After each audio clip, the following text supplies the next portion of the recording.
નવી Bhildi highway authority અને પંચાયતના પાપે ગંદકીમાં ગરકાવ. નવી ભીલડી હાઈવે પર કેટલાય સમયથી નેશનલ હાઈવેના સર્વિસ રોડ પર ખુલ્લી ગટરોમાંથી ગંદુ પાણી ઉભરાઈ રહ્યું છે. ચોમાસાની ઋતુ પૂર્ણ થઈ ગઈ હોવા છતાં બ્રિજ નીચેના સર્વિસ રોડ પર ગટરનું પાણી સતત વહી રહ્યું છે. છેલ્લા કેટલાક વર્ષોથી પ્રી મોન્સૂન કામગીરી ફક્ત કાગળો પર જોવા મળી છે. અનેક ગટરો ઢાંકણા વિના ખુલ્લી પડી છે. ગંદા પાણીના કારણે મચ્છરોનો ઉપદ્રવ્ય વધ્યો છે, જેના લીધે રોગચાળો ફાટી નીકળવાની ભીતિ સેવાઈ રહી છે. આ જ માર્ગ પરથી ગ્રામજનો તેમજ પ્રવાસીઓ સતત પ્રસાર થાય છે. તેમજ નજીક જ જૈનોનું પવિત્ર તીર્થધામ ભીલડીયાજી આવેલું છે, જેના ટ્રસ્ટી તરીકે ખુદ નાયબ મુખ્યમંત્રી જોડાયેલા છે. તેમ છતાં અહીંથી પ્રસાર થતા જૈન મુનિઓને પણ ગંદા પાણી અને કચરામાંથી ચાલવું પડે છે.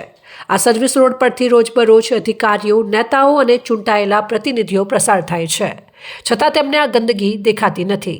જનહિતના મુદ્દે નેશનલ હાઈવે ઓથોરિટી અને નવી ભીલડી ગ્રામ પંચાયત તાત્કાલિક કાર્યવાહી કરી ગટરોની સફાઈ, ઢાંકણા લગાવવાની વ્યવસ્થા કરે અને સર્વિસ રોડ પરથી ગંદુ પાણી દૂર કરે તેવી માંગ ઉઠી છે.